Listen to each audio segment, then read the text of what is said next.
चुनौती दी है उसने। मात्र मुझे नहीं, मेरी संपूर्ण सेना को युद्ध के लिए ललकारा है।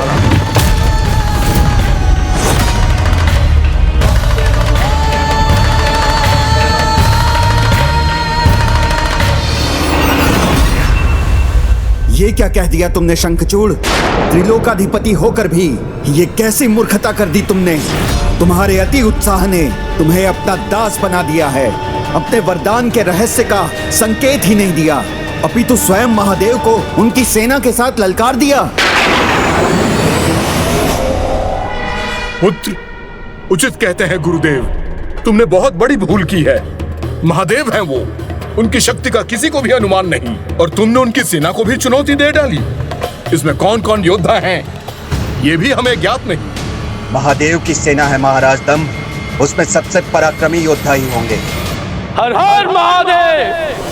सर्वप्रथम मैं उन्हें युद्ध में भाग लेने के लिए आह्वान करता हूँ। महादेव की जटाओं से उत्पन्न होने वाले श्री वीरभद्र जी का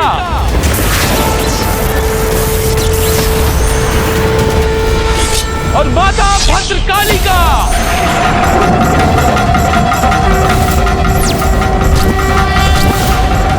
प्रणाम प्रभु।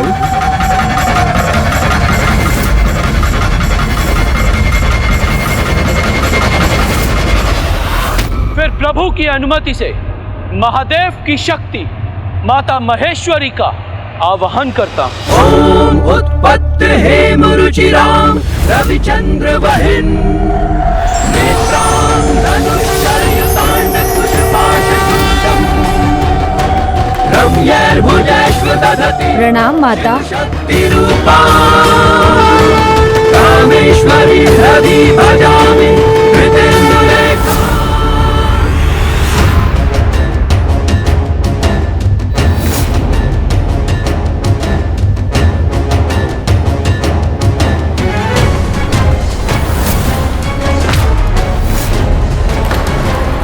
मैं दीपक की लौ को बुझने नहीं दूंगी, सुरक्षित रखूंगी इसे। अब मैं आवाहन करता हूँ 33 कोटि देवताओं का, जिनमें 12 आदित्य हैं, जो प्रभु महादेव की कृपा से महर्षि कश्यप की संतान के रूप में जन्मे हैं और संसार में प्रकाश और पूजा के कारक हैं। 8 वसु, जो महर्षि कश्यप की ही संतानें हैं और 8 दिशाओं के स्वामी हैं। और अब मैं आह्वान करता हूं औषधि और उपचार के देवता सूर्यपुत्र दोनों अश्विनी कुमारों का, 11 रुद्र,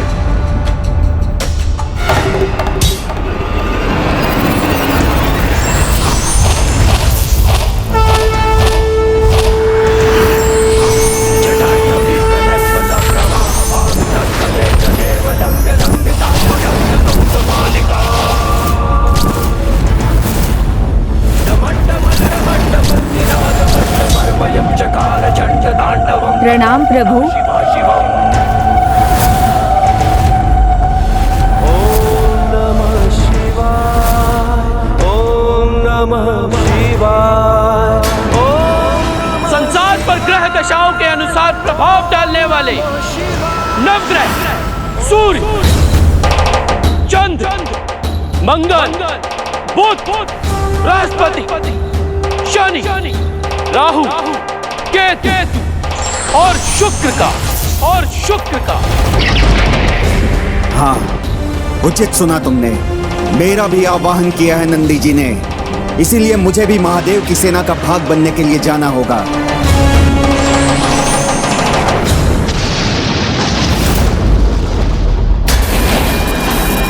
प्रणाम महादेव। अब मैं आवाहन करता हूँ गणाधिपति प्रथम पूज्य विघ्नहर्ता श्री गणेश जी का और देव सेनापति स्वामी कुमार कार्तिकेय का, और अंत में महादेव के प्रियगण शिवगण और भूत प्रेत भी सेना का भाग बने। हर हर महादेव, हर हर महादेव। ऐसी विशाल सेना की कल्पना तो नहीं की थी मैंने। पुत्र, महापराक्रमी दिव्य महावीर योद्धाओं से सज्जित इस सेना का सामना कैसे करोगे तुम? शंखचूड़ एक बार जो निर्णय ले लेता है उस पर स्थिर रहता है, परिणाम चाहे कुछ भी हो। पिताश्री, मैं संपूर्ण विश्वास और पूर्ण शक्ति के साथ युद्ध करूंगा। और वैसे भी ब्रह्मदेव से जो वरदान प्राप्त किया है मैंने, उस पर मुझे पूर्ण विश्वास है। सुरक्षित रहूंगा मैं। प्रभु, पूजा के दीपक का बुझना अशुभ होगा, किंतु कुछ भी हो जाए मैं किसी भी अशुभ की छाया अपने स्वामी पर नहीं पड़ने दूंगी। यदि प्रभु महादेव 33 कोटि देवताओं से सज्जित सेना के साथ आएंगे तो मैं भी पीछे नहीं हटूंगा। मेरी भी विशाल सेना होगी, असुर सेना, दानव सेना, दैत्य सेना, राक्षस सेना।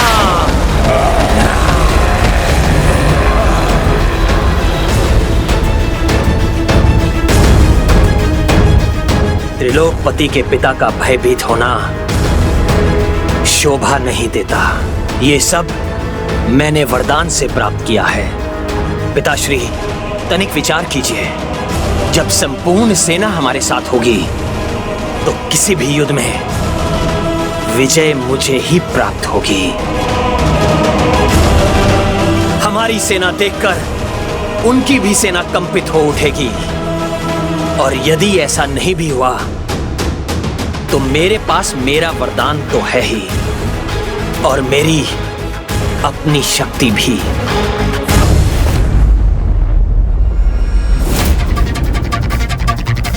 देवी तुलसी, अपने पति का विजय तिलक कीजिए। आज मैं महादेव से युद्ध करने जा रहा हूं।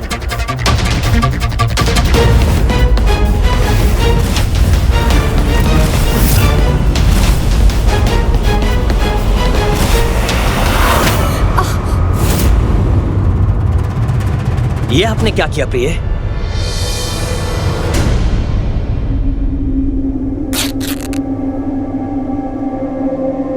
इस अग्नि से अपने हाथों को क्यों आहत किया? ऐसा क्यों किया आपने?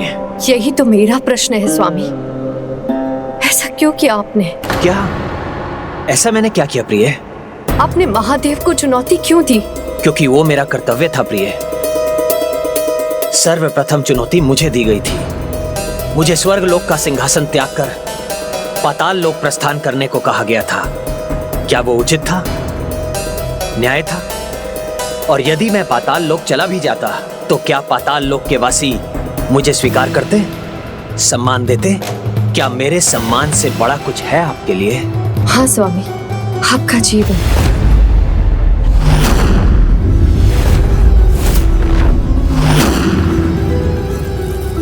जो सर्वशक्तिशाली हैं, आपने उन प्रभु महादेव को ललकारा है स्वामी। प्रिय तुलसी, तुम मेरी शक्ति का आधार हो, और अपनी जिस शक्ति से मुझे बल प्राप्त होता है, यदि वो भयभीत है तो मैं बिना युद्ध के ही पराजित हो जाऊंगा। तुम मेरे साथ नहीं रही तो मेरी तो मृत्यु वैसे ही हो जाएगी प्रिय। नहीं नहीं स्वामी, ऐसा कदापि नहीं होगा। नहीं होगा, क्योंकि मुझे आप पर पूरा विश्वास है, और जो विश्वास आपने मुझ में जगाया है उसे छीनिए मत। प्रिय, मुझे वो तुलसी चाहिए, साहस और विश्वास जिसका परिचय है, जिसने अपने पतिव्रत धर्म को गुरुदेव शुक्राचार्य के सामने मेरी ढाल बना दी। एक पतिव्रता स्त्री अपने पति के विरुद्ध एक भी अनुचित शब्द नहीं सुन सकती। ये भयभीत तुलसी नहीं, जो मेरे विश्वास को भी दुर्बल बना दे। और जब तक मैं अपने पतिव्रत धर्म पर रहूंगी, मेरे पति को कुछ नहीं होगा। मुझे वो तुलसी चाहिए, साहस और विश्वास जिसका परिचय है। आपने सर्वथा उचित कहा स्वामी। पतिव्रत की शक्ति समस्त संसार की शक्ति से अधिक शक्तिशाली होती है, इसलिए समय आ गया है मैं भी अपने पतिव्रत का उदाहरण प्रस्तुत करूं।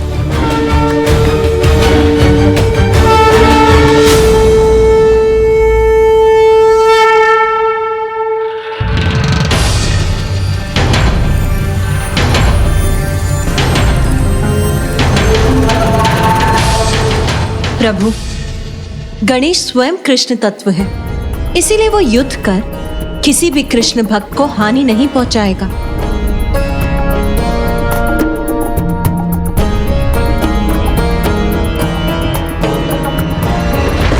किंतु गणेश हमारे लिए कुछ तो अवश्य कर सकता है देवी। प्रथम पूज्य विघ्नहर्ता गणेश के रूप में तो वो हमें आशीष देकर हमारा समर्थन कर सकता है।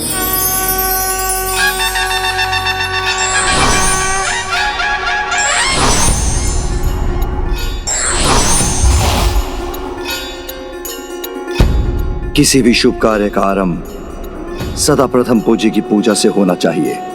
तो अब इस युद्ध के आरंभ में हम भी तुम्हारी शुभ पूजा का नियम निभाएंगे विघ्नहर्ता गणेश।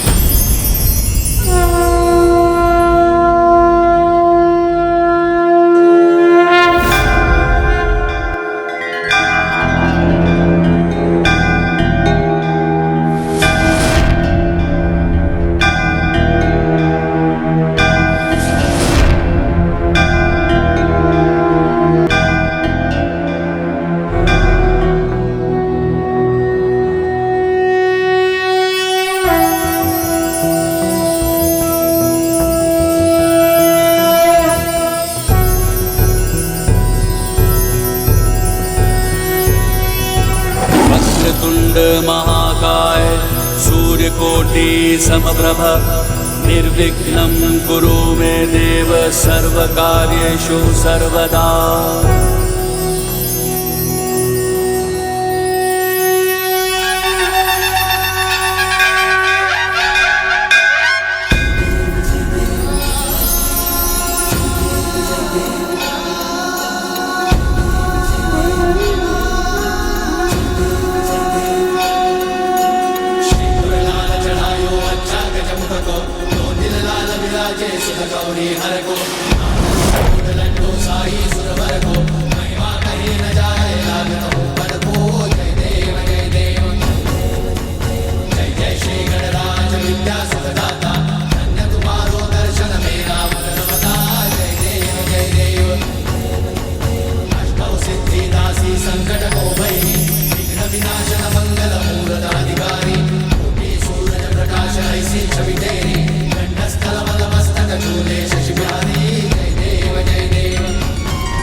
आशीर्वाद तो सदा मेरे साथ है, इसलिए मुझे ज्ञात है जो भी होगा आपकी इच्छा के अनुसार होगा और वही होगा जो उचित होगा।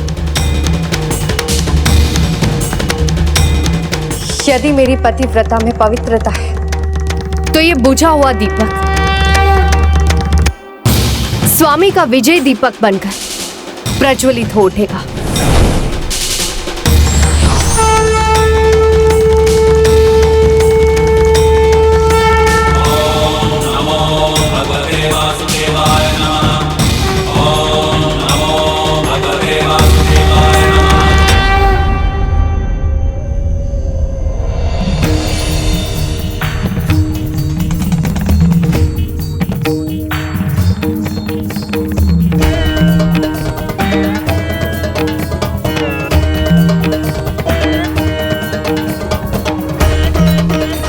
स्वामी, अभी इसी पल से आपके युद्ध के समाप्त होने तक मैं यही इसी स्थान पर अन्न जल त्याग कर पूर्ण भक्ति भाव से आपकी सुरक्षा के लिए पूजा करूंगी। और मैं आपको विश्वास दिलाती हूँ कि जब तक मेरा पातिव्रत्य सुरक्षित, उसकी शक्ति सुरक्षित, कैसा भी संकट क्यों ना आ जाए, भयंकर से भयंकर बवंडर ही क्यों ना आ जाए, मैं आपके इस विजय दीपक को कदापि नहीं बुझने दूंगी।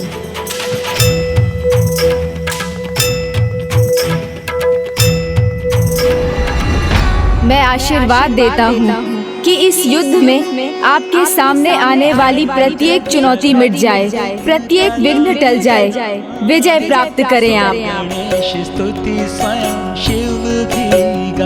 हर हर महादेव।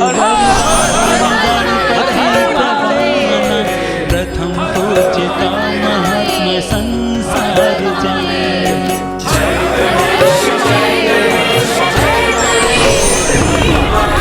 हर हर महादेव।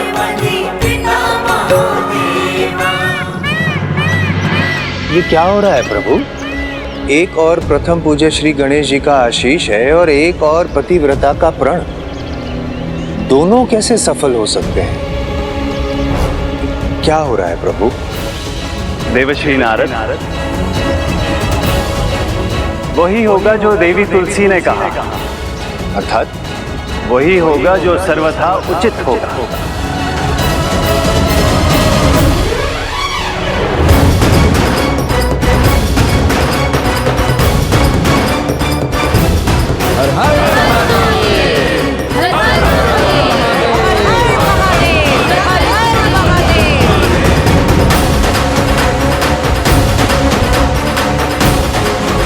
त्रिलोक विजेता सम्राट शंखचूड़ की जय। त्रिलोक विजेता सम्राट शंखचूड़ की जय। त्रिलोक विजेता सम्राट शंखचूड़ की जय।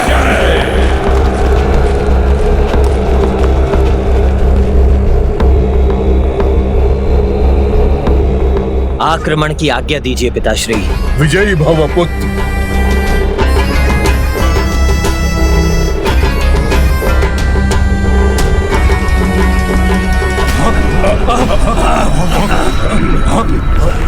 क्या ये महादेव की सेना है पुत्र? नहीं पिताश्री, महादेव ऐसे छिपकर नहीं आएंगे। वो तो सामने से आकर युद्ध करेंगे। ये अवश्य कोई और है।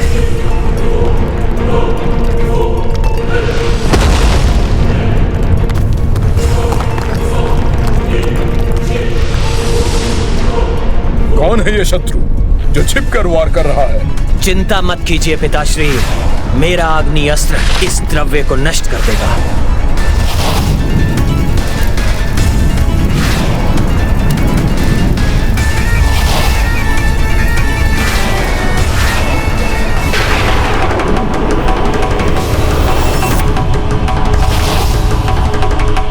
मेरा कृष्ण कवच इस वायु अस्त्र से मेरी रक्षा करेगा। अपनी सुरक्षा चाहते हो तो सामने आओ और अपना रहस्य उजागर करो। क्षमा कीजिए असुरराज, मैं कोई गुप्तचर नहीं हूँ। मैं भस्मासुर पुत्र दुर्सद हूँ। महादेव के विरुद्ध आपके इस युद्ध में आपका सहायक बन अपने पिता के वध का प्रतिशोध लेना चाहता हूँ।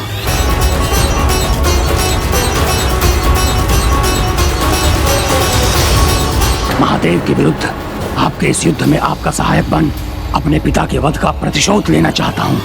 उचित है, किंतु जब मुझे तुम्हारी आवश्यकता होगी मैं तुम्हें तभी युद्ध का भागी बनाऊंगा, और जब तक वो समय नहीं आएगा तब तक तुम मेरे कवच में स्थित रहोगे। धन्यवाद असुर सम्राट।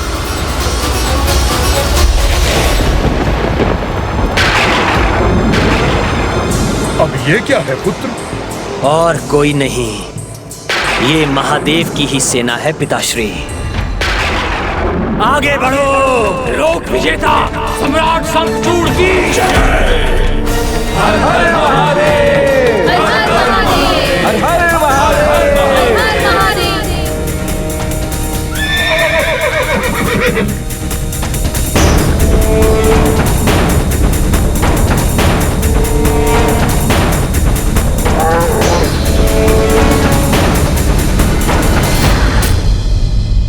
प्रभु महादेव स्वयं मेरे सामने है, तो मुझ में भक्ति का संचार कैसे ना हो। अद्भुत है प्रभु, अद्भुत है उनका दिव्य स्वरूप। संसार सारम भुजगेंद्रहारम सदा वसंतम हृदयारविंदे भवम भवामी सहितम नमामि। पुत्र शंखचूड़, महादेव शत्रु बनकर अपनी सेना के साथ युद्ध करने आ रहे हैं, सावधान हो जाओ।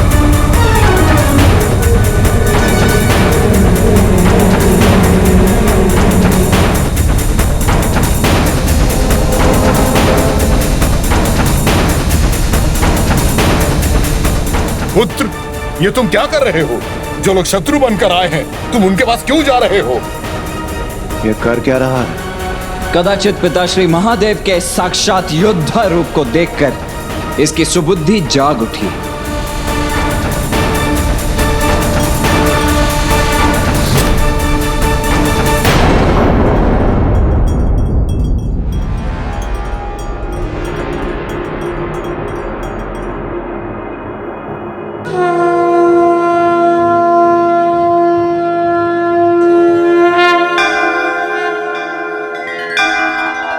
देखिए देवराज, इसने तो अपने घुटने ही टेक दिए। कदाचित ये अपने घुटनों पर बैठकर बिना युद्ध किए ही समर्पण करने वाला है। हे जगत पिता, हे शिव शंकर शंभु महादेव, दंभ पुत्र शंखचूड़ का प्रणाम स्वीकार कीजिए।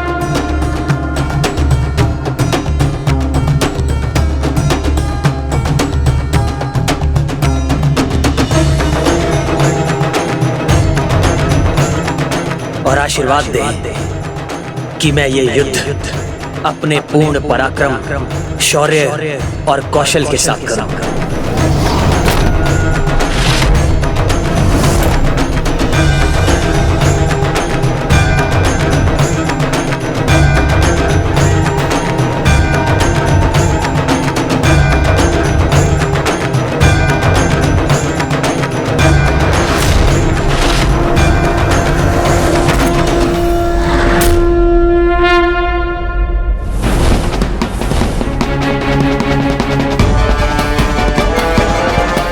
क्या कर दिया महादेव ने?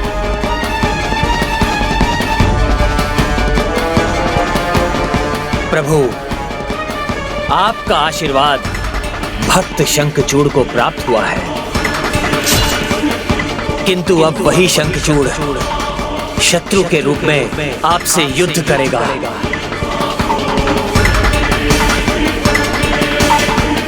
और आपकी सेना त्रिलोकाधिपति शंखचूड़ का स्पर्श तक नहीं कर सकेगी।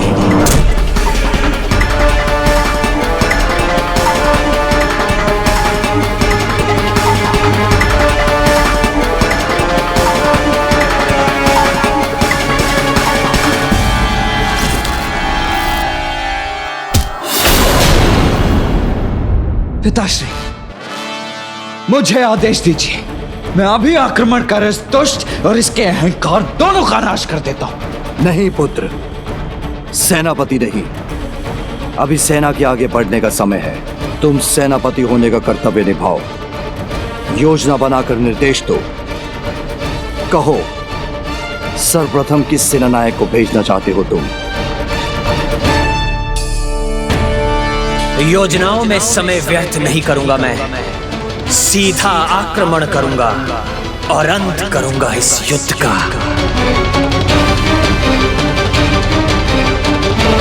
आक्रमण!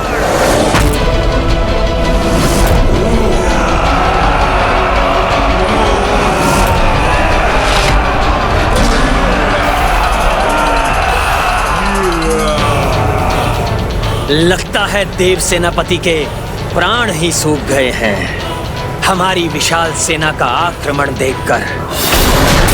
इसीलिए निर्णय नहीं ले पा रहे हैं कि सर्वप्रथम हमसे युद्ध कौन करेगा। जिसके ग्रह नक्षत्र शुभ नहीं होते वही महादेव और उनकी सेना को ललकारने का दुस्साहस करता है शंखचूड़। इसीलिए तुम्हें तुम्हारे ग्रहों की स्थिति से परिचित करवाने के लिए मैं सर्वप्रथम 9 ग्रहों को भेजता हूं।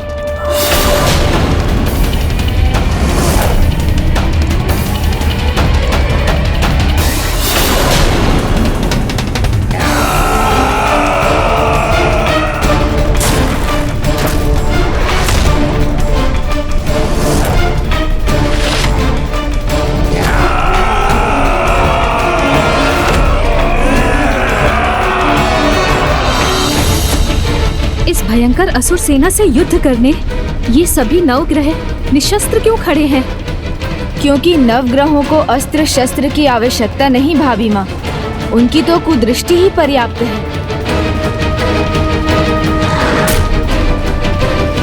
ऋषि कश्यप पुत्र सूर्य का प्रभाव शीश और हृदय पर होता है। उनकी दृष्टि का सामना ये असुर कदापि नहीं कर सकेंगे।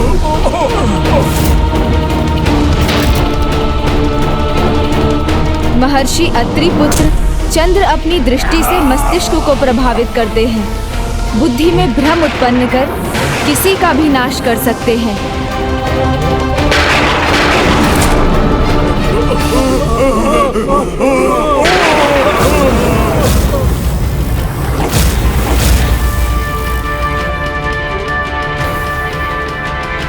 कहीं युद्ध के आरंभ में ही हमारी सेना नष्ट ना हो जाए।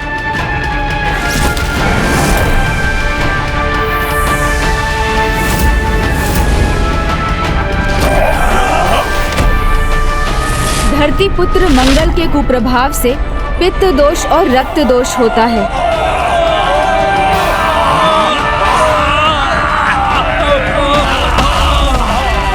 ग्रहों में महान बुध का प्रकोप संवाद करने की क्षमता को हर लेता है।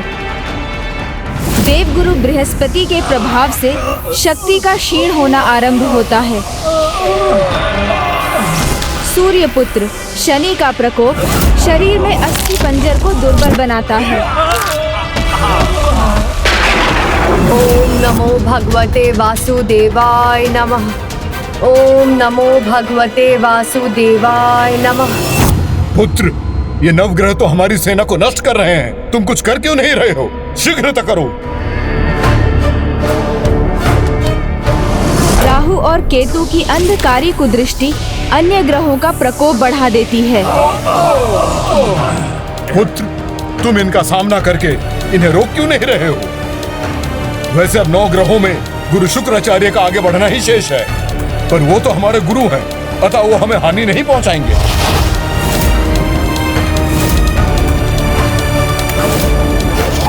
और जहाँ असुर गुरु शुक्र की दृष्टि का प्रभाव होता है, वहाँ दृष्टि ही क्षीण पड़ने लगती है।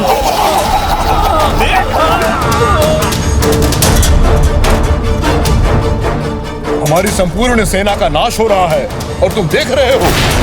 शत्रु अपना वार कर रहा है और हम कुछ भी नहीं कर रहे। चिंता मत कीजिए पिताश्री, इनका ये वार अभी रुकेगा जब सामना मुझसे होगा।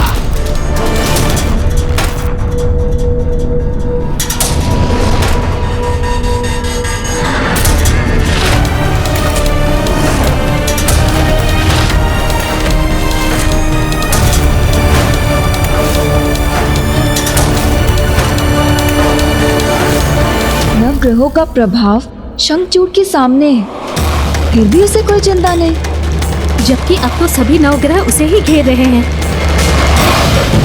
ये शंखचूड़ के मन में क्या है? वो 9 ग्रहों के विरुद्ध कोई शस्त्र क्यों नहीं उठा रहा है? नारायण नारायण प्रभु, ये शंखचूड़ क्या करने वाला है? और ऐसा शक्ति कवच है मेरे पास जिसने मुझे त्रिदेवों से भी सुरक्षित कर दिया है। शंखचूड़ का सबसे बड़ा अस्त्र उसका कवच है, जो उसकी रक्षा ही नहीं कर सकता, अपितु शत्रुओं की जय को पराजय में परिवर्तित कर सकता है।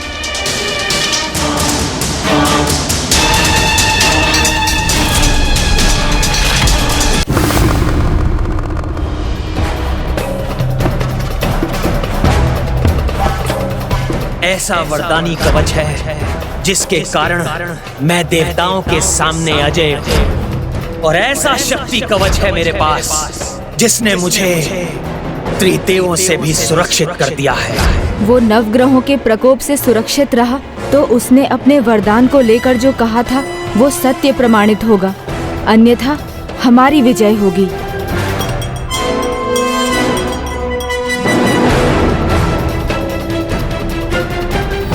नवग्रह एक साथ आकर अपनी कुदृष्टि डाल दें तो उससे सुरक्षित रहना किसी के लिए भी संभव नहीं। नवग्रह हो या अन्य कोई, किसी में भी इतना सामर्थ्य नहीं कि मुझे आहत कर सके। शंखचूड़ ऐसे पर्वत के समान अडिग रहेगा जो किसी भी तूफान में अपने स्थान से नहीं डिगता।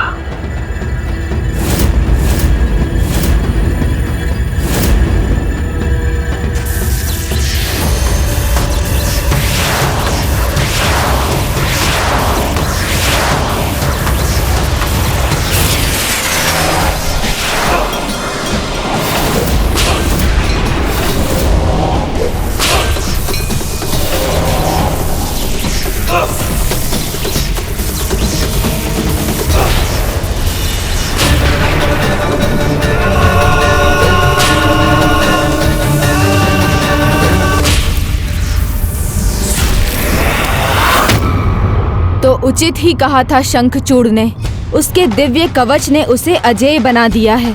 अब तो मुझे ही उसे नष्ट करने का उपाय ढूंढना होगा, अन्यथा उसकी पराजय नहीं होगी और ये युद्ध अनंत काल तक चलता रहेगा।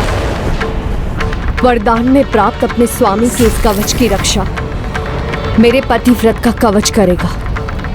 युद्ध जब तक भी चले, यदि अनंत काल तक भी मुझे यही इसी स्थान पर रहकर पूजा करनी पड़े तो भी करेगी तुलसी ये पूजा।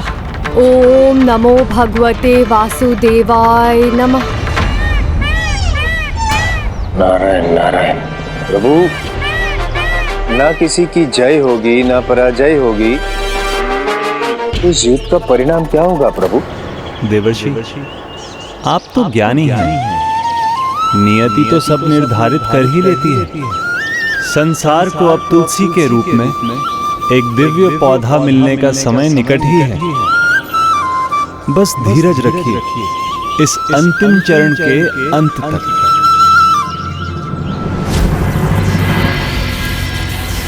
सत्य है, एक पतिव्रता की शक्ति सर्वोच्च है। ये तो मेरे प्रभु श्री परम कृष्ण है जिन्हें मैं आपको दे रही हूँ। इनका आशीर्वाद सदा आपकी रक्षा करेगा।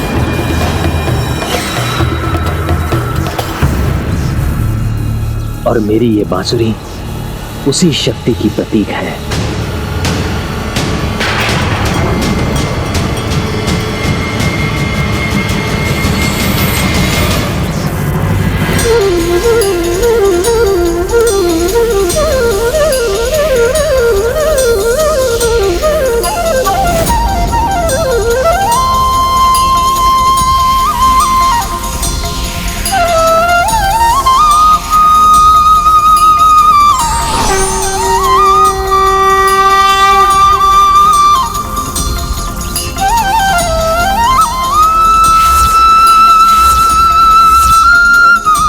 ये 9 ग्रहों ने अपनी दृष्टि क्यों बदल ली?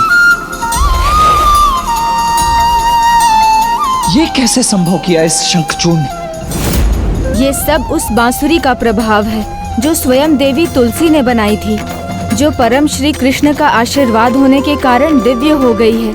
और शंखचूड़ उसी दिव्यता का लाभ उठाकर इस बांसुरी को अपना मायावी कवच बना रहा है।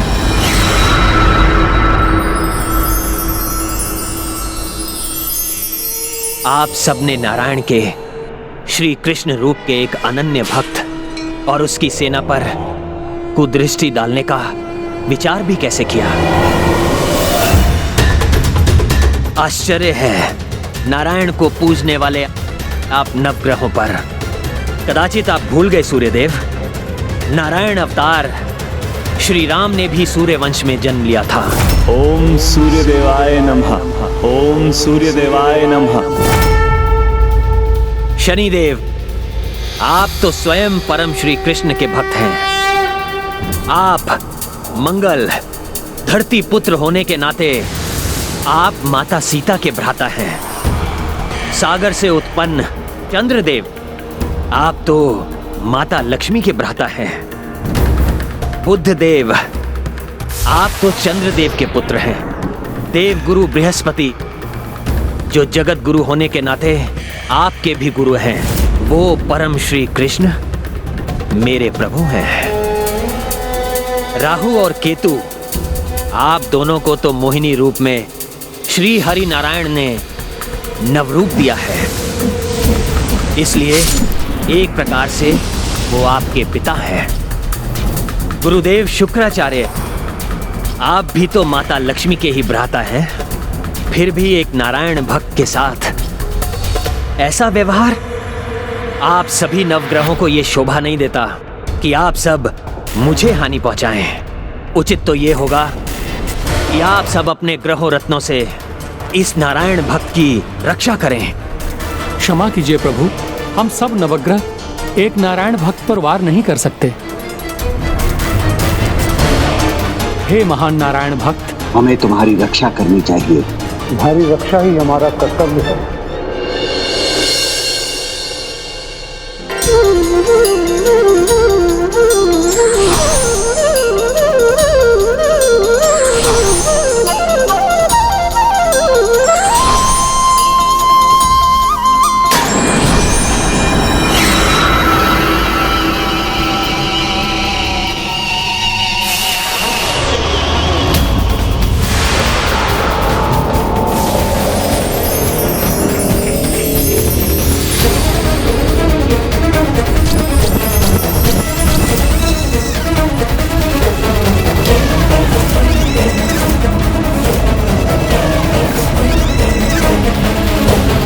पावन भक्ति में कपट मिला रहा है ये दुष्ट।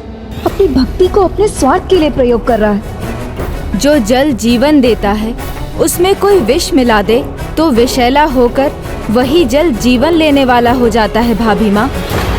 इसी प्रकार पुण्य में जो निस्वार्थ भाव है, भक्ति में जो स्वयं को खो देने का भाव है, उसमें यदि स्वार्थ और कपट मिल जाए तो सभी पुण्य भी कलुषित हो जाते हैं। और इस प्रकार कोई स्वयं अपने सुकर्मों को, अपने पुण्यों को नष्ट कर अपने पाप की गागर भरना आरंभ करता है। संकट तो इस पर छा रहा है, किंतु वो महासंकट तब बनेगा जब इसके पापों की गागर भर चुकी होगी, और तब इसके पाप के साथ इसका अंत होगा, और तभी देवी तुलसी का दिव्य पौधा तुलसी में परिवर्तित होने का मार्ग खुलेगा। देव सेनापति, क्या हुआ? नवग्रहों के शांत होने के बाद कोई योद्धा सामने आने को तैयार नहीं है क्या? शीघ्र भेजिए, शंखचूड़ प्रतीक्षा कर रहा है। पिताश्री, मुझे अष्ट वसुओं को भेजने की अनुमति दीजिए। शंखचूड़, तुम्हें प्रतीक्षा करने की आवश्यकता नहीं पड़ेगी। तुम्हारा सामना करने के लिए अब अष्ट वसु आ रहे हैं। वो अष्ट वसु जिनके द्वारा समस्त सृष्टि का संचालन होता है।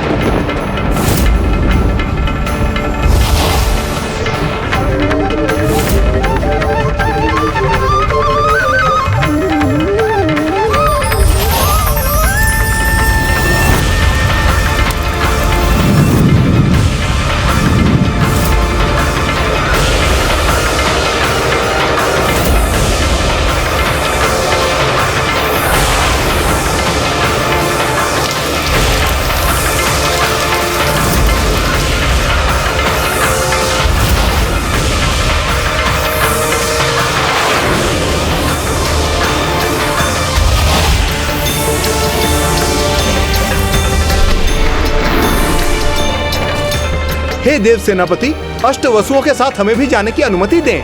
हम इस दुष्ट असुर को इसकी मोहिनी बांसुरी माया का प्रयोग करने से रोक देंगे, जिससे ये नवग्रहों के समान अष्ट वसुओं को प्रभावित ना कर सके। अष्ट वसुओं, मैं अभी आप सभी को सम्मोहित करूंगा।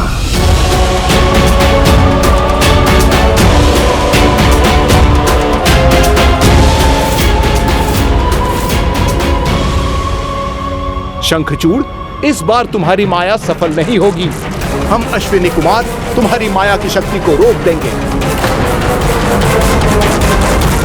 ओहो, अश्विनी कुमारों, देवताओं के चिकित्सक, उनके रक्षक, आप दोनों भी आ गए। स्वागत है आप दोनों का भी।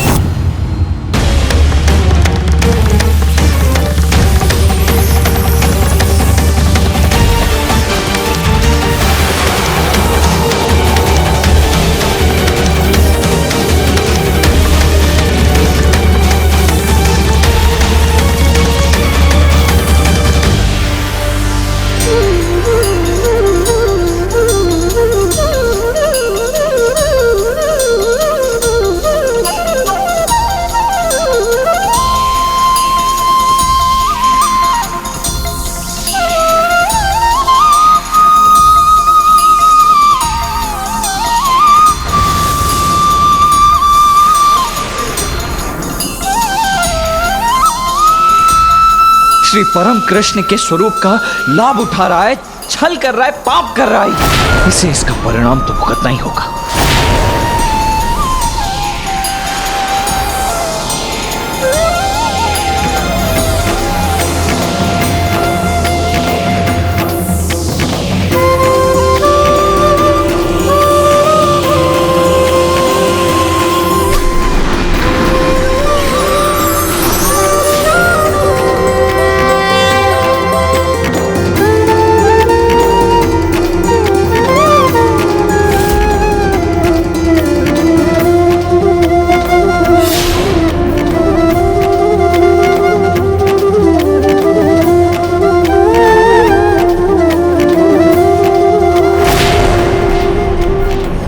वसु और अश्विनी कुमार ये कर क्या रहे हैं? महादेव की सेना को छोड़कर ये शंखचूड़ के सहायक बन गए।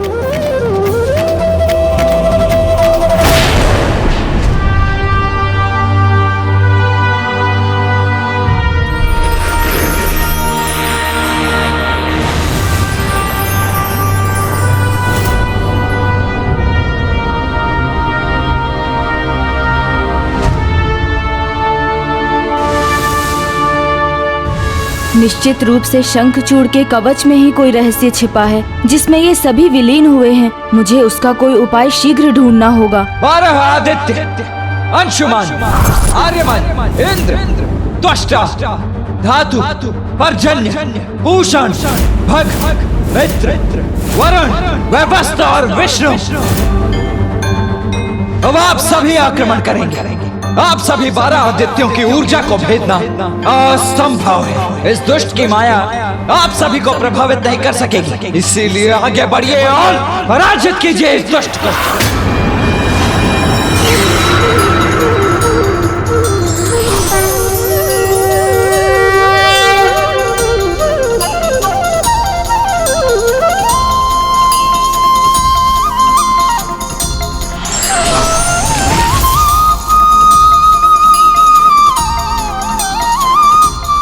क्या हुआ?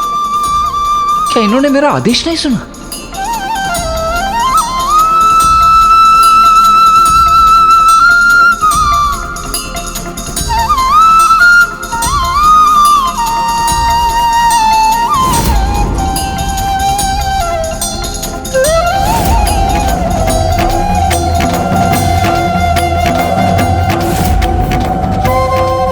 असंभव।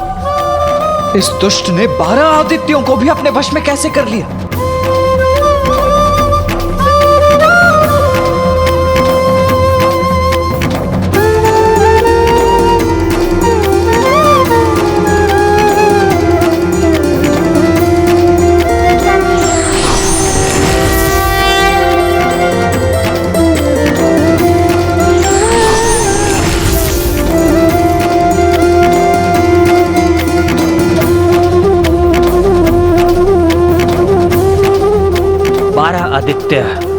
अर्थात माता अदिति के 12 पुत्र जो स्वयं प्रभु नारायण की ऊर्जा के प्रतीक हैं, आप सभी मुझ पर वार नहीं कर सकते। ये ज्ञात था मुझे, क्योंकि मैं तो स्वयं प्रभु नारायण की भक्ति प्रसाद के समान हूं।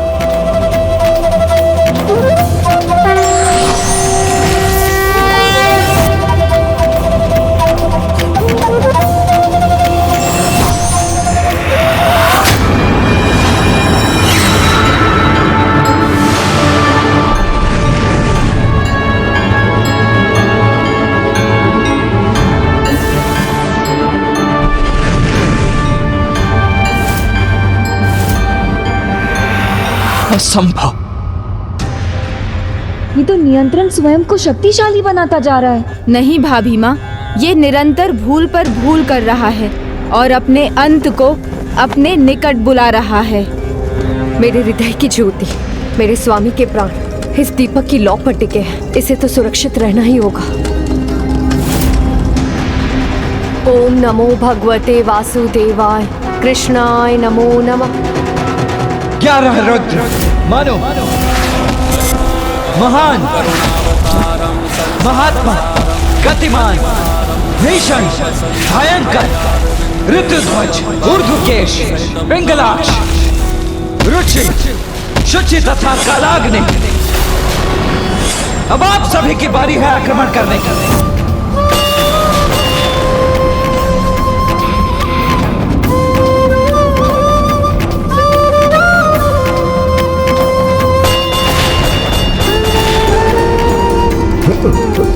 शंखचूड़ 11 रुद्र के सामने तो कदापि नहीं टिक सकेगा।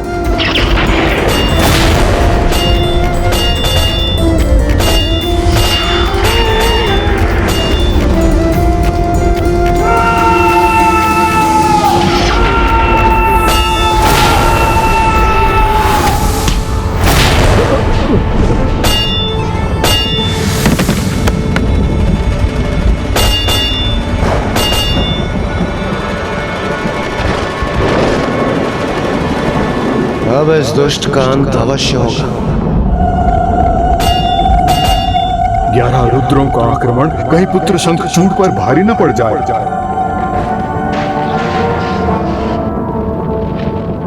नहीं नहीं, ये आगे नहीं बढ़ सकते।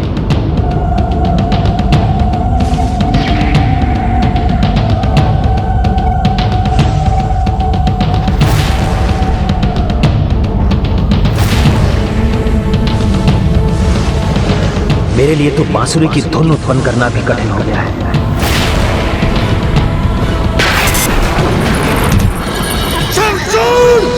बहुत हुआ तुम्हारा छल, बहुत हुई तुम्हारी माया। आओ, वास्तविक युद्ध तो अब होगा। डर क्यों गए, रुक क्यों गए? आओ असुर, युद्ध करो। ना उसकी बांसुरी की धुन होगी और ना ही वो रुद्रों को प्रभावित कर सकेगा। इसका अर्थ है अब शीघ्र ही इस असुर के साथ इस युद्ध का भी अंत होगा। नारायण नारायण। आज प्रथम बार इस असुर को भयभीत देख रहा हूँ। रुद्र के रौद्र से कोई भी भयभीत हो जाए। 11 रुद्रों के त्रिशूल किसी भी कवच को भेदने के लिए सक्षम है।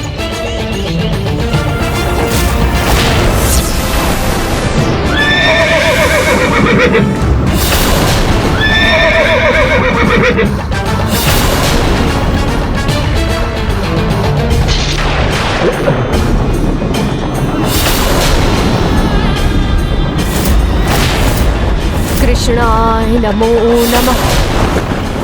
स्वामी, जिस भी संकट में हो वो दूर हो जाए, यही प्रार्थना है मेरी। रुद्र हैं ये, कदाचित इनका सामना मुझे अस्त्र शस्त्र से ही करना होगा।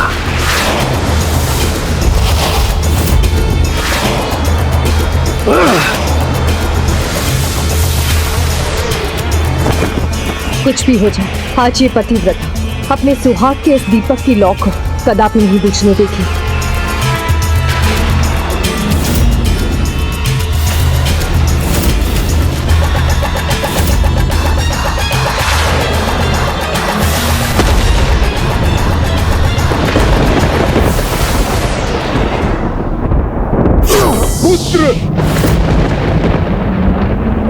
नमो भगवते वासुदेवाय कृष्णाय नमो नमः।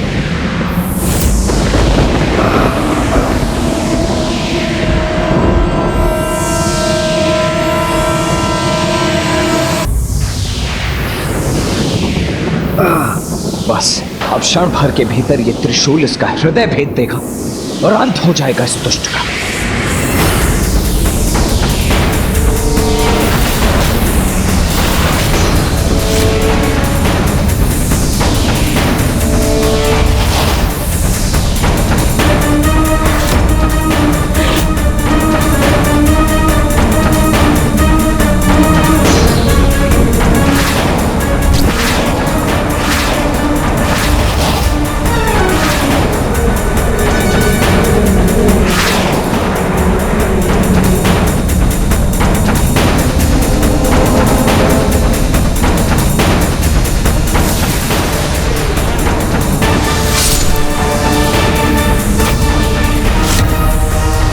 के लिए तो मेरे मन में भी शंका जाग उठी थी, किंतु इनके त्रिशूल नहीं, सार्थक तो मेरा विश्वास ही हुआ। सुरक्षित हूं मैं और सुरक्षित रहूंगा। रुद्र तो क्या, स्वयं महादेव मेरा कोई अहित नहीं कर सकते। अचंभित हो गए क्या? मेरे इस दिव्य कवच की शक्ति को तुच्छ समझने की भूल मत करना। रुद्र तो क्या, किसी के भी अस्त्रों को अपने भीतर समाहित कर सकता है ये दिव्य कवच। अजय हूं मैं, अमर हूं मैं। किसी का भी कोई अस्त्र शस्त्र मुझे क्षति नहीं पहुंचा सकता। मैं निरंतर प्रभु की पूजा कर रही हूँ, किंतु मेरी चिंता मेरा साथ ही नहीं छोड़ रही है। क्या कारण है इसका? स्वामी सुरक्षित तो है ना? प्राण लिया था मैंने। मैं अपने पतिव्रत की शक्ति से इस लौ को कदापि नहीं बुझने दूंगी, चाहे कितना ही बड़ा तूफान क्यों ना आ जाए।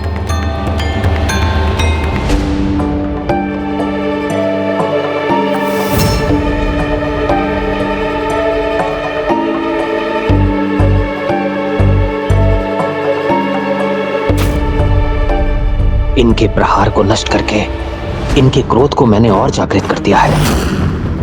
कहीं इस बार इनका वार सफल ना हो जाए, कहीं मेरी जीवन ज्योति संकट में ना पड़ जाए। ओम नमो भगवते वासुदेवाय कृष्णाय नमो नमः। जब तक तुम्हारी पत्नी का पतिव्रत अटूट रहेगा, तुम्हारे जीवन को कोई हानि नहीं पहुंचा सकता। इस प्रकार तुम अमर ही बने रहोगे। शंखचूड़ हूं मैं, सुरक्षित हूं मैं। कुछ नहीं हो सकता मुझे, कुछ भी नहीं। भयभीत मुझे नहीं, इन्हें होना चाहिए मुझसे।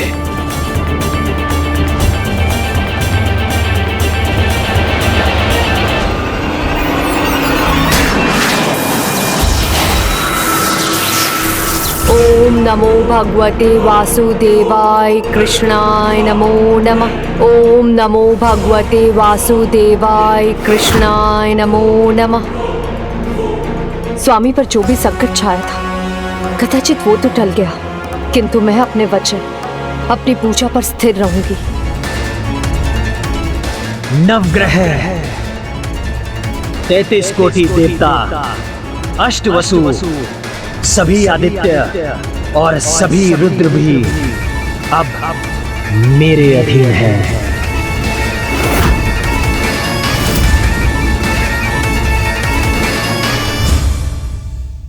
क्या रहस्य है इसके कवच का? मुझे ध्यान से देखना होगा। ओम वक्रतुंड महाकाय सूर्यकोटि समप्रभ निर्विघ्नं कुरु मे देव सर्वकार्येषु सर्वदा। देवताओं की शक्तियां ही नहीं, इस कवच ने तो स्वयं देवताओं को अपने भीतर समाहित कर लिया है। अर्थात अब ये तो पूर्ण रूप से स्पष्ट है, ये साधारण नहीं, दिव्य और असाधारण कवच है। देवर जी, इस कवच के कारण ये बार बार विजयी हो रहा है। अब आप ब्रह्मदेव से ही क्यों नहीं पूछते कि इस कवच का रहस्य और तोड़ क्या है? नहीं भाभी माँ, ब्रह्मदेव अपने वचन से बंधे हैं। उन्हें अपना वचन तोड़ने के लिए कहना अनुचित होगा। इसलिए इस कवच का उपाय तो मुझे ही ढूंढना होगा, तभी इस दुष्ट को परास्त किया जा सकेगा। शंखचूड़ हूँ मैं, अजय हूँ मैं, परास्त नहीं हो सकता मैं। भेजो देव सेनापति, किसी को भी युद्ध के लिए भेज दो। देव सेनापति, इस दुस्साहसी की उद्दंडता मुझसे सहन नहीं हो रही है। मुझे जाने की अनुमति दीजिए, फिर ना ये रहेगा न इसकी जीभा और ना ही उससे निकलते ये अपशब्द। अवश्य वीरभद्र जी। शंखचूड़ 11 रुद्रों के सामने तो सुरक्षित रहा, किंतु वीरभद्र जी, उनके अस्त्र शस्त्र स्वयं प्रभु महादेव की शक्ति हैं, जिनसे वीरभद्र जी ने देवताओं को भी पराजित किया था।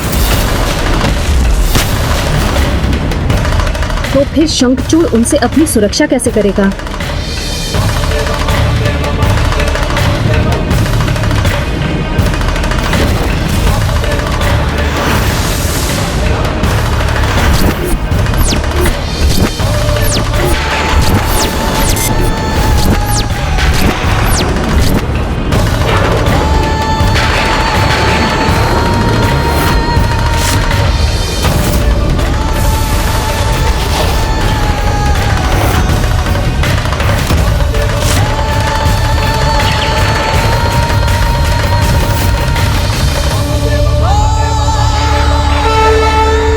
प्रभु, अन्य जो भी मुझसे युद्ध करने आए, उनके समान ना तो मैं आपको माया जाल में बांध सकता हूं और ना ही बंदी बना सकता हूं। ये सत्य है, किंतु ये भी सत्य है कि आप भी मेरा वध नहीं कर सकेंगे। मैं तुम्हारा क्या कर सकता हूँ, क्या नहीं कर सकता हूँ, इसकी चिंता करने की तुम्हें कोई आवश्यकता नहीं शंखचूड़। मेरी चिंता स्वयं मुझे लेकर नहीं है प्रभु, तुलसी को लेकर है। यदि ये युद्ध इसी प्रकार चलता रहा और इसका कोई परिणाम नहीं हुआ, तो मेरी तुलसी भी अनंत काल तक अन्न जल त्याग कर अपनी पूजा करती रही, जो मुझे स्वीकार नहीं। चिंता से चतुराई खट जाती है शंखचूड़, इसलिए इसका त्याग करो और युद्ध के लिए प्रस्तुत हो जाओ। मेरी अष्टभुजाओं के अस्त्रों के प्रयोग से पहले ही इस युद्ध का ही नहीं, तुम्हारा भी अंत होगा। उचित है प्रभु, फिर ये स्वीकार कीजिए कि आपके 8 अस्त्रों का प्रयोग करने पर भी यदि मैं जीवित रहा तो आप आगे युद्ध नहीं करेंगे, स्वेच्छा से ये युद्ध छोड़ देंगे। मुझे स्वीकार है।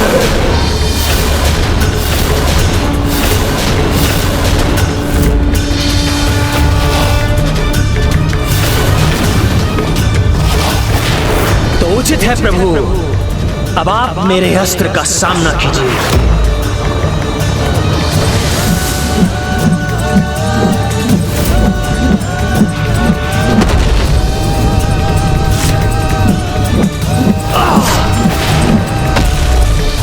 वासुदेवाय कृष्णाय नमो नमः। ओम नमो भगवते वासुदेव। कुछ भी हो जाए, आज मैं अपना संतुलन नहीं खोऊंगी।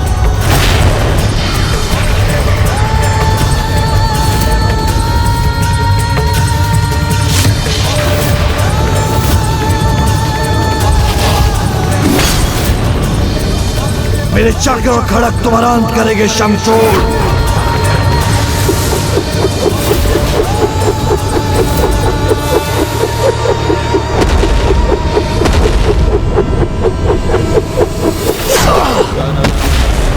भगवते वासुदेवाय।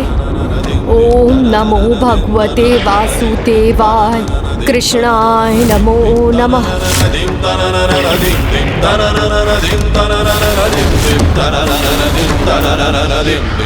प्रभु, आपके 8 अस्त्रों में से तो 3 अस्त्र मैं व्यर्थ कर चुका हूं।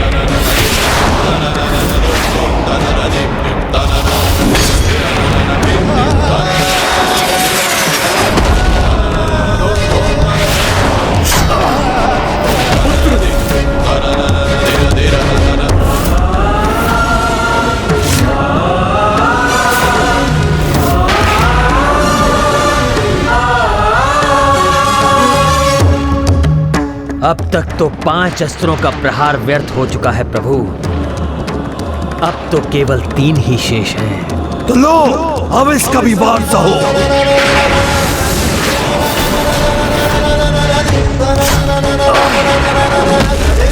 ओम नमो भगवते वासुदेवाय कृष्णाय नमो नमः। ओम नमो भगवते वासुदेवाय।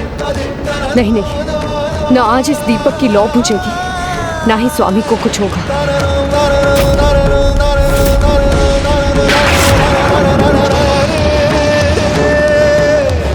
प्रभु, अब तो आपका केवल अंतिम अस्त्र शेष है।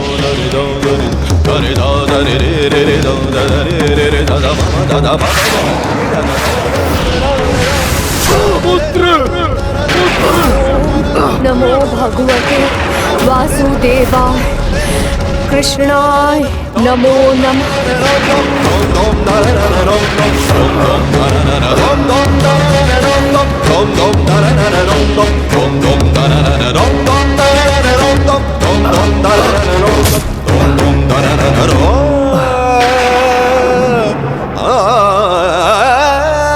ओम नमो भगवते वासुदेवाय कृष्णाय नमो नमः।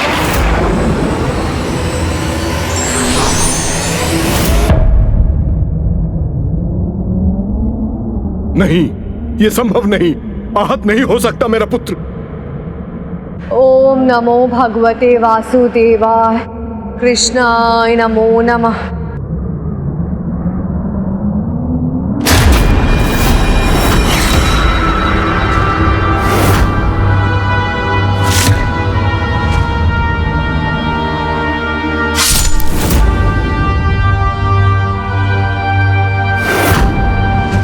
ये अब भी कैसे सुरक्षित है? देखा प्रभु, अजय हूं मैं। जो मैंने कहा था वो सत्य हुआ।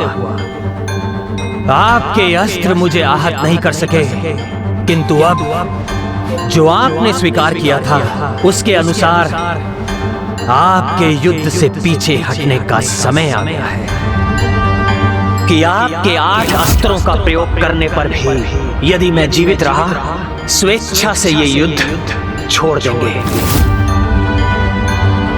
कुछ तो होगा, कोई ऐसा सूत्र जिससे बार बार इसकी सुरक्षा का युद्ध भूमि में गिरकर फिर उठने और पुनः शक्ति प्राप्त करने के पीछे का रहस्य ज्ञात होगा।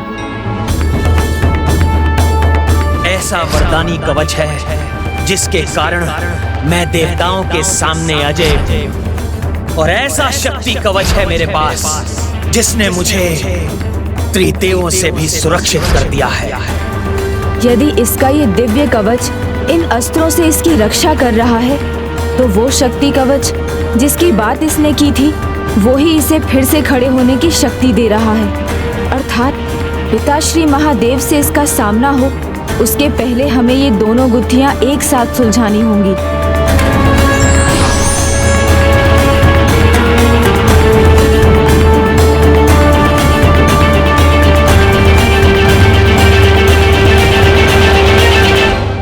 अब समय आ गया है कि मेरे ये अस्त्र इस दुष्ट के रक्त से तृप्त हो जाएं। प्रभु, अब हमें अवसर दीजिए, हम उसे अपनी वास्तविक शक्ति का परिचय देंगे। पिताजी, इस बार मुझे अनुमति दीजिए। मैं इस दुष्ट को पुनः उठने का कोई असर ही नहीं दूंगा। क्या हुआ देव सेनापति? निर्णय लेना कठिन हो रहा है आपके लिए?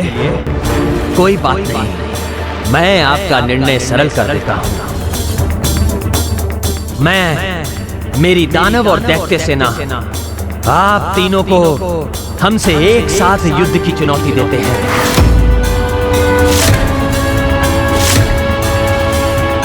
आक्रमण!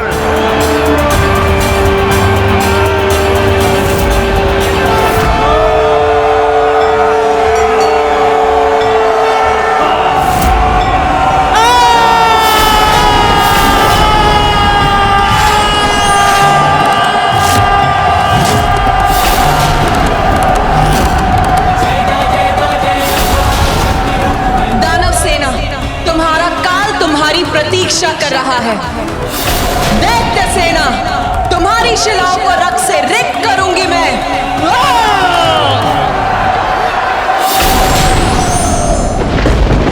शंखचूड़, सावधान हो जाओ, क्योंकि मेरे बाण तुम्हें ऐसा आघात देंगे कि तुम पुनः उठ नहीं पाओगे।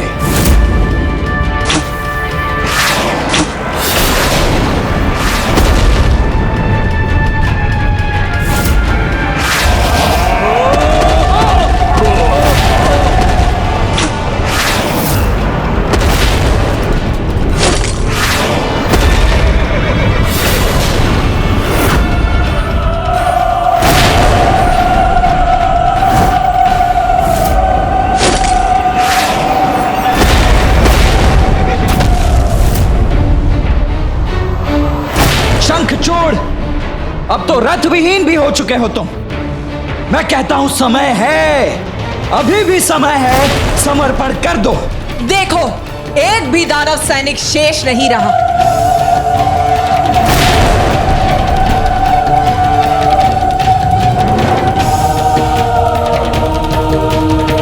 तो क्या हुआ? शंखचूड़ तो अभी शेष है, और जब तक मैं जीवित हूं इस युद्ध का अंत नहीं हो सकता।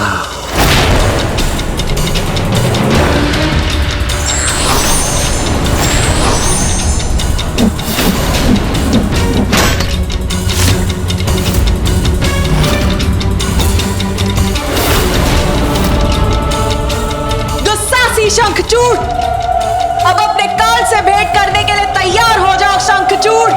शब्दों के नहीं, शस्त्रों के वार कीजिए।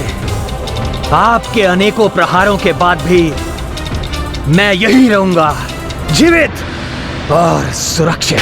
तुम्हारा यह विश्वास ही तुम्हारी सबसे बड़ी भूल है शंखचूड़। पापों की, अपराधों की सभी सीमाएं लांघने के पश्चात एक ही परिणाम शेष रहता है, मृत्यु। और अब तुमने अपनी मृत्यु को आमंत्रित कर दिया है।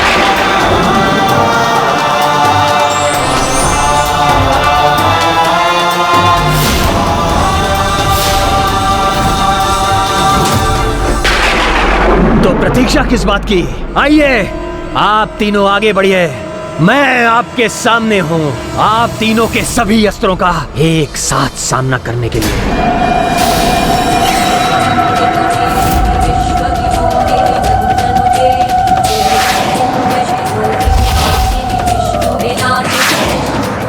कहीं इन तीनों को एक साथ चुनौती देकर मैंने भूल तो नहीं की?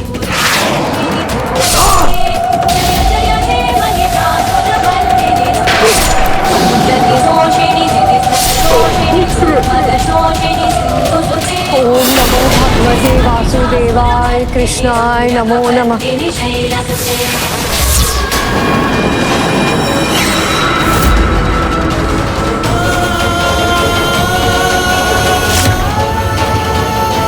उचित कहा था पुत्र शंखचूड़ ने, अजय है वो, उस पर कोई जय नहीं पा सकता।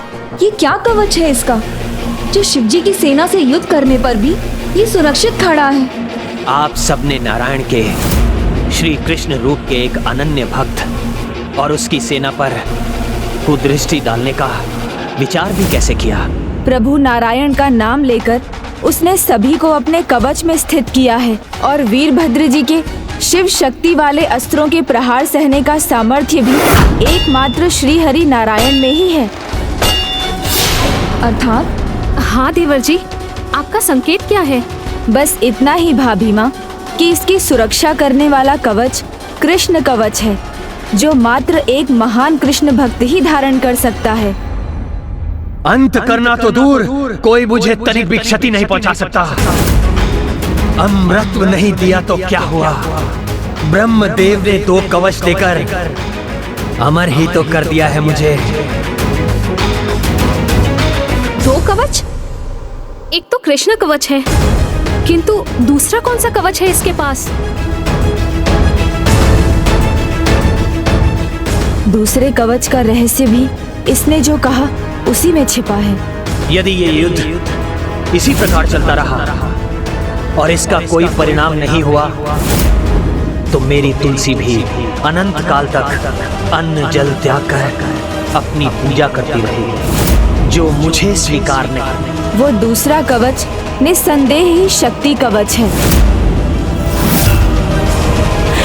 और एक पति की शक्ति का आधार उसकी पत्नी होती है, और एक पति के लिए उसका सुरक्षा कवच उसकी पत्नी का पातिव्रत्य होता है। नारायण नारायण, अंततः गणेश जी उसके दोनों वरदानों का रहस्य समझ ही गए। तब तो ये भी समझ गए होंगे कि इन दोनों कवचों का कोई तोड़ नहीं। इसके दोनों वरदानों को, दोनों कवचों को भेदना असंभव है। ये आप क्या कह रहे हैं देवर जी? उचित ही कह रहा हूँ भाभी माँ।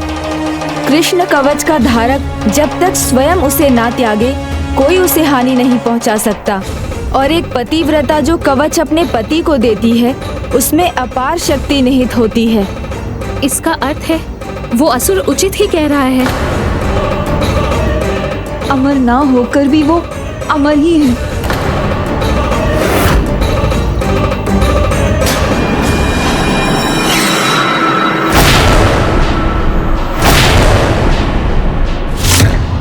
महादेव, अब तक तो आपको भी ज्ञात हो गया होगा कि अमर शंखचूड़ का वध तो स्वयं आप भी नहीं कर सकते।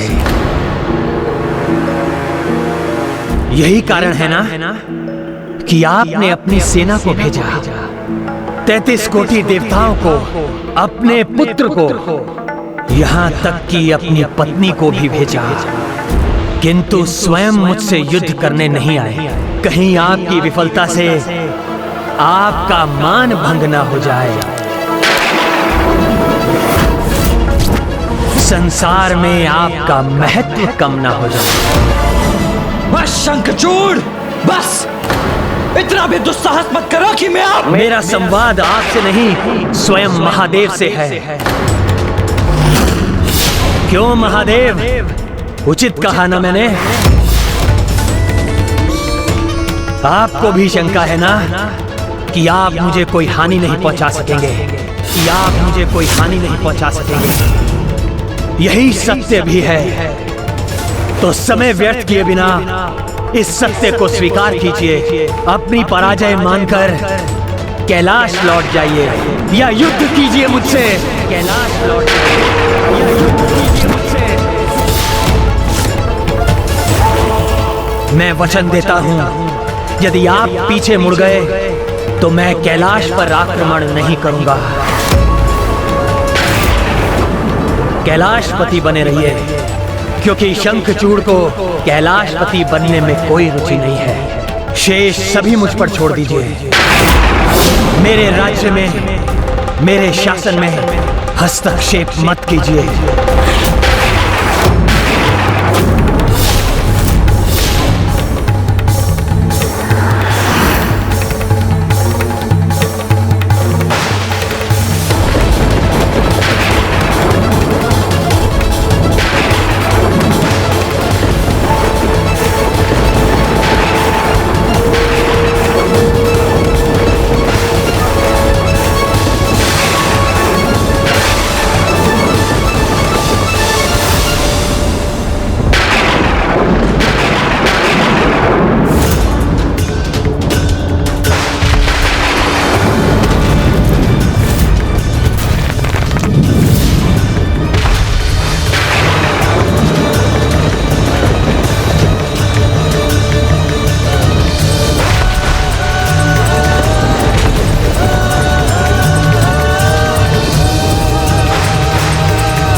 यदि पिता श्री प्रभु महादेव इस प्रकार शंखचूड़ से युद्ध करने चले गए तो इस युद्ध का कभी कोई परिणाम ही नहीं निकलेगा। इसलिए इसके पूर्व कि ये युद्ध आरंभ हो, मुझे जाकर शंखचूड़ के वरदानों का पूरा रहस्य और उनके तोड़ का उपाय ज्ञात करना होगा।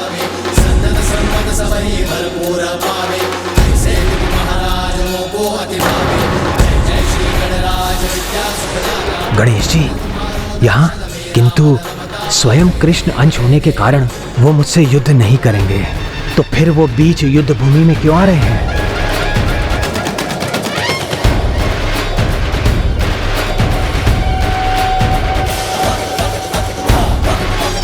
प्रभु, इन दोनों वरदानों का यदि कोई तोड़ है ही नहीं तो प्रथम पूज्य श्री गणेश भला इसका क्या उपाय करेंगे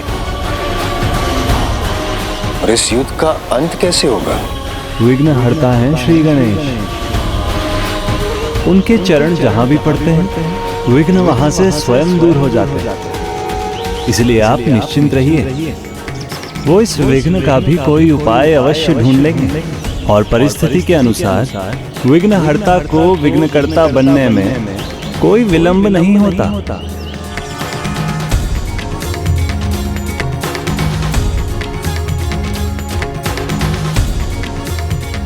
अब विघ्नहर्ता जो भी समाधान ढूंढेंगे वही देवी तुलसी के दिव्य तुलसी पौधा बनने का अंतिम चरण होगा।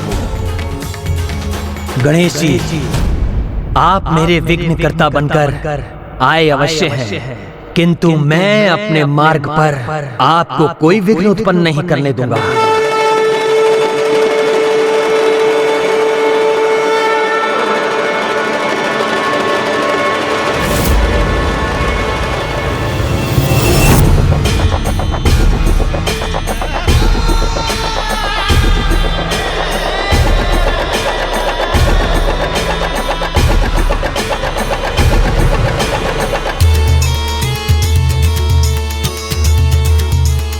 महादेव को चुनौती देना अर्थात अपने अंत को निमंत्रण देना है। जिन दैवीय शक्तियों के बल पर यह इतना अकड़ रहा है, इतना अहंकार कर रहा है, वही दैवीय शक्तियां इससे दूर हो जाएंगी।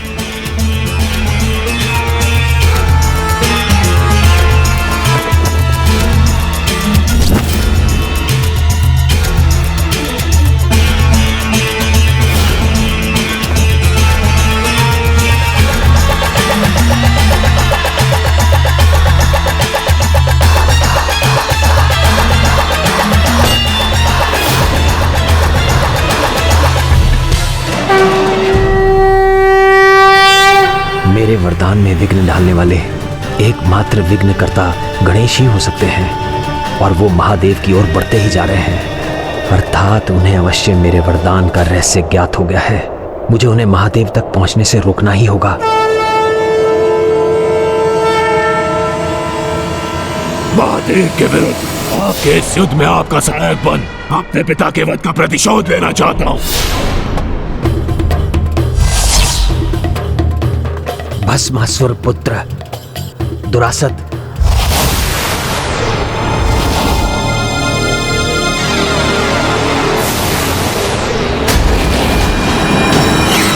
समय आ गया है, ले लो अपना प्रतिशोध। मैं तुम्हें अवसर दे रहा हूं। जाओ और जाकर विघ्नहर्ता गणेश के मार्ग का ही विघ्न बन जाओ। वो महादेव तक ना पहुंच सकें, मेरे वरदान का रहस्य उजागर ना होने पाए।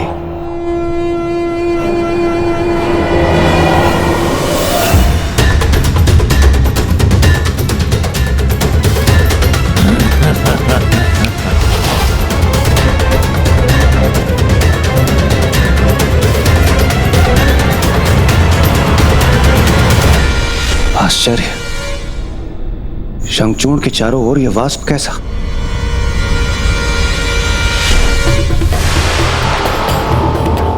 इसने फिर अपनी किसी माया का प्रयोग किया है।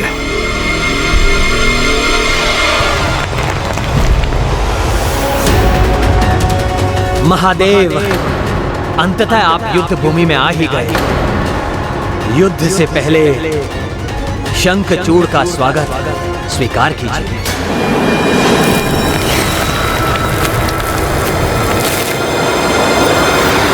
इतिहास बदलने जा रहा हूं मैं। पहला असुर हूं मैं जो महादेव को भी चुनौती देकर सुरक्षित रहेगा। तो आइए महादेव, युद्ध कीजिए मुझसे, युद्ध कीजिए मुझसे, युद्ध कीजिए मुझसे।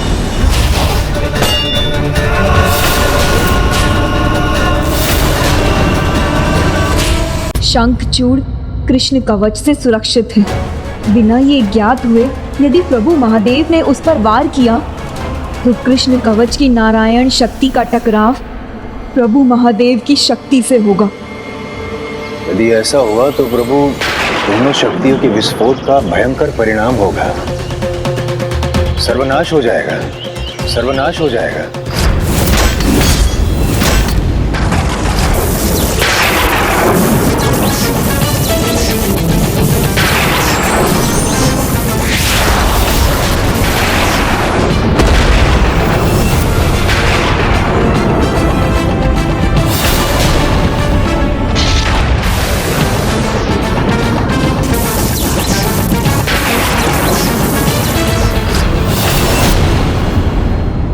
इस भीषण घटना को रोकने के लिए विघ्नहर्ता गणेश जी का प्रभु महादेव को सावधान करना आवश्यक है,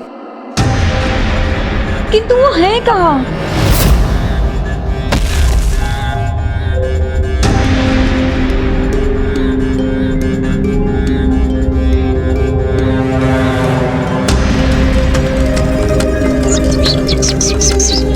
प्रभु, ये कैसा मायाजाल है जो विघ्नहर्ता का ही विघ्न बन गया?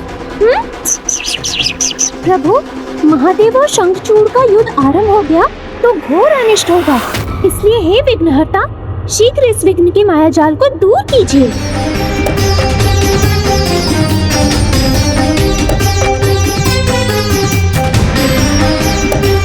नहीं, मात्र मायाजाल नहीं है, ये कोई आसुरी शक्ति है।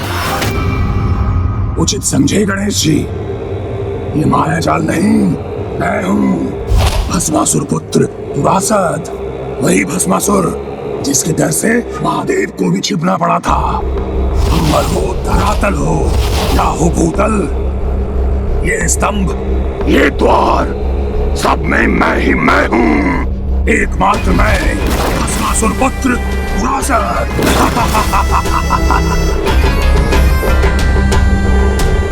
इसका स्वर भले ही सभी स्थानों से गूंज रहा हो, किंतु मुझे इसके हृदय के स्पंदन को सुनकर उस स्थान पर प्रहार करना होगा। प्रभु, यहाँ वहाँ जहाँ देखो वहाँ दुरासद ही है। अर्थात हम इस असुर के शरीर में ही बंदी बन गए हैं। हाँ लाचार मूषक, तुम और तुम्हारे आराध्य श्री गणेश यहाँ से तब तक मुक्त नहीं होंगे जब तक यहाँ से बाहर त्रिलोकाधिपति शंखचूड़ और महादेव का युद्ध समाप्त नहीं हो जाता। तुम श्री परम कृष्ण भक्त हो शंखचूड़, इसलिए मैं तुम्हें एक अवसर और देता हूँ। तुम इसी पर अपना हठ, अपनी कुबुद्धि त्याग कर धर्म के मार्ग पर आ जाओ और देवताओं का दास बन जाओ। एक पराक्रमी बलवान बुद्धिमान को ये क्या सीख दे रहे हैं आप महादेव? इन तुच्छ देवताओं के समक्ष उनसे कहीं अधिक श्रेष्ठ शंखचूड़ घुटने टेक दे। नहीं महादेव, नहीं, ऐसा कदापि नहीं हो सकता। ये उत्तर तो पूर्व में मैं आपके दूत को दे चुका हूँ, इसलिए अब समय वार्तालाप का नहीं महादेव, युद्ध का है। उचित है फिर तो अपने सामर्थ्य और अपने पराक्रम का परिचय दो और मुझसे युद्ध करो। शंखचूड़, आरंभ में मैं तुम्हें आक्रमण करने की अनुमति देता हूँ, किंतु एक बार मेरे 3 पग तुम्हारी ओर बढ़ गए, तब तक भी तुम्हारी सुबुद्धि जागृत नहीं हुई और तब भी तुम मेरा सामना करने के लिए खड़े रहे, तो मेरी क्रोधाग्नि से तुम्हें भस्म होने से कोई नहीं बचा सकेगा, कोई नहीं बचा सकेगा।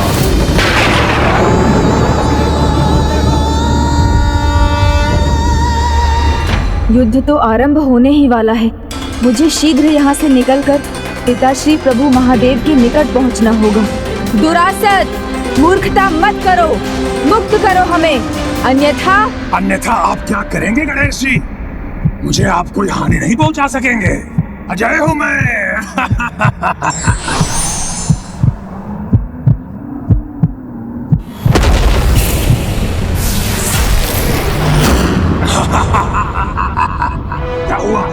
असफल हो गए, मुझे आप आहत नहीं कर सकेंगे।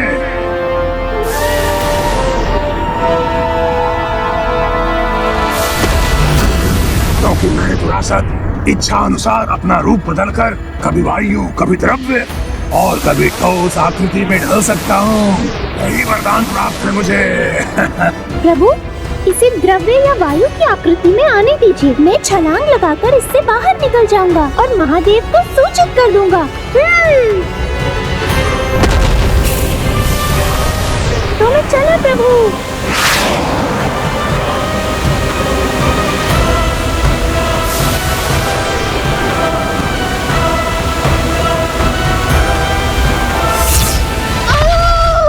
मूषक जी। प्रभु, इसने तो मुझे वापस फेंक दिया। मूर्खता भरे प्रयास करोगे तो ऐसे ही आहत होते रहोगे मूषक।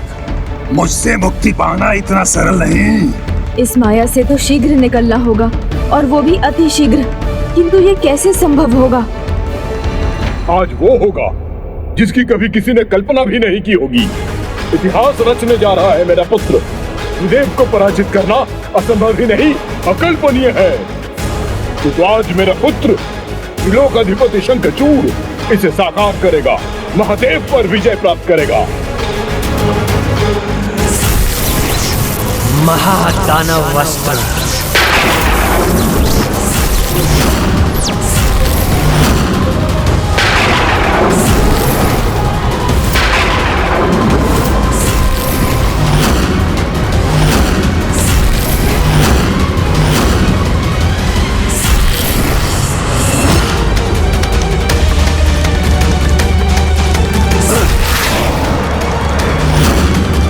लीजिए महादेव, संभालिए मेरे वार को।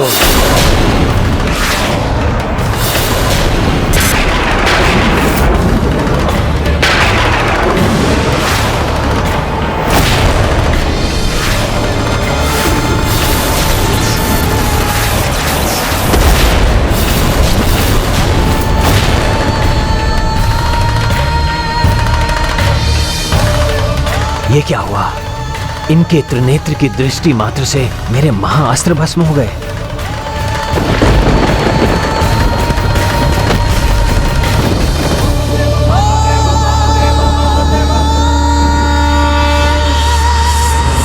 तुम्हारी मृत्यु अब एक पग और निकट आ गई है शंखचूड़।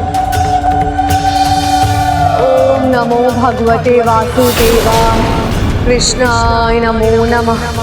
ओम नमो भगवते वासुदेवाय, कृष्णाय नमो नमः। इससे पहले कि पिताश्री अगले 2 पग आगे बढ़ाएं, मुझे इसके हृदय के स्पंदन की ओर अपना पग बढ़ाना होगा। इस दुष्ट का कुछ उपाय तो करना ही होगा। कितना भी बुद्धि का प्रयोग कर ले बुद्धि के देवता, फिर भी ये बुद्धि नहीं सुलझा पाएंगे। मेरी बुद्धि के सामने आपकी बुद्धि दुर्बल पड़ जाएगी, क्योंकि मुझसे मुक्ति पाना असंभव है।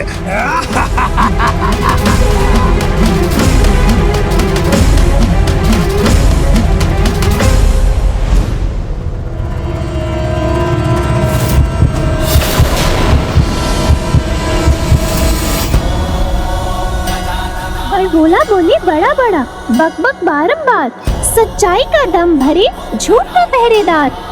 किंतु तुम्हें ये समझ जाना चाहिए कि झूठ की गठरी खुल ही जाती है। मेरे प्रभु के सामने तुम्हारा झूठ एक झूठ बनकर ही रह जाएगा।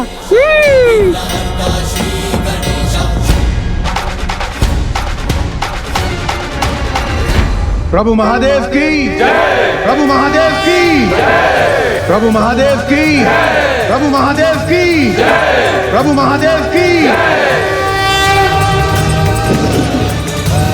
विषदंत अस्त्र तुम्हारा आह्वान करता है।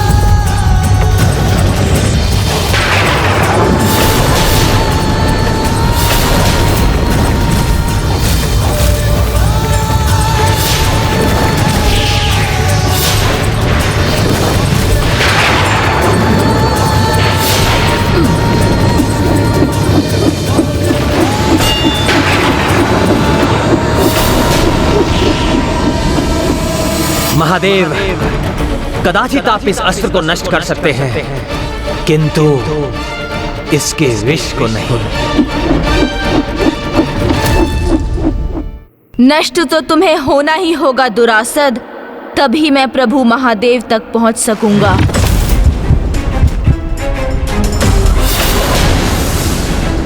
कहा था ना मैंने, आप मुझसे पार नहीं पा सकेंगे, ना ही आप महादेव तक पहुंच सकेंगे और ना ही त्रिलोकाधिपति शंखचूड़ का प्रहार रुकेगा।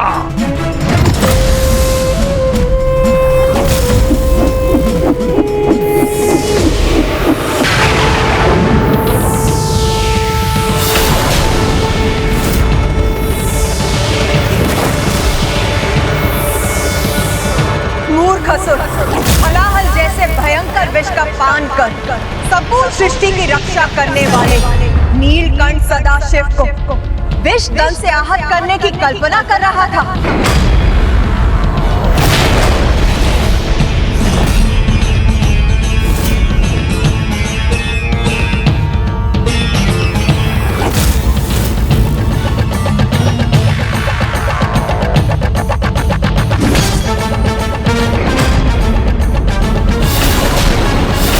शंखचूड़, अपनी मृत्यु को क्यों निकट आने दे रहे हो? महादेव का एक पाग और बढ़ा तो तुम्हारा अंत होगा,